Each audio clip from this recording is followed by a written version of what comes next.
Now to the South Pacific and reports of tsunami damage following that earthquake. The epicenter of the magnitude 8 quake was just off the Santa Cruz Islands, 330 kilometers from Kira Kira. Let's bring in Jono Hutchison, who's from TV3 New Zealand. He's on a beach in New Zealand right now. Jono, I suppose people there breathing a sigh of relief. We were expecting this at first. It looked like it was going to be a much bigger event than it's turned out to be.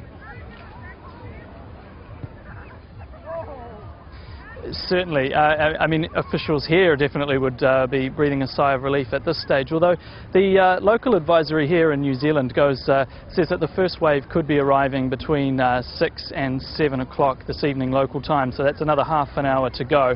But they've just issued an advisory that there's a potential marine threat, no threat to land here, so you can possibly see people behind me on the sand and in the water, but yeah, certainly it does seem to be dialed back in terms of the severity here, but obviously a big earthquake for the Solomon Islands. Jono, what are you hearing from the Solomon Islands? I know it's a long way away from where you are right now, but I suppose it's just sea between you and the Solomon Islands.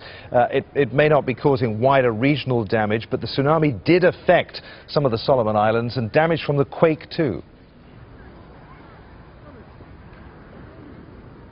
Absolutely, and I mean, as you can imagine, in a situation like this, it has been fairly difficult to get a hold of people in the Solomon Islands. Our newsroom's been calling them all afternoon since we heard about the quake, and we've managed to get through to a few people. We spoke to some people in Honiara who said they didn't even feel the quake, but as you said, that's a fair distance away from the epicenter of the earthquake around the Santa Cruz Islands.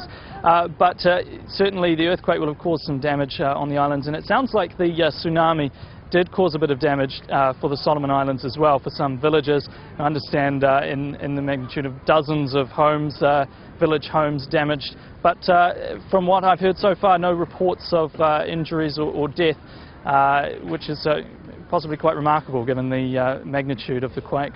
It could all, that scene behind you could all have been so very different had that tsunami warning remained in place. Jono, it looks a far too pleasant evening to be wearing a suit on a beach there in Auckland. Many thanks indeed for being with us. Jono Hutchison from TV3 New Zealand.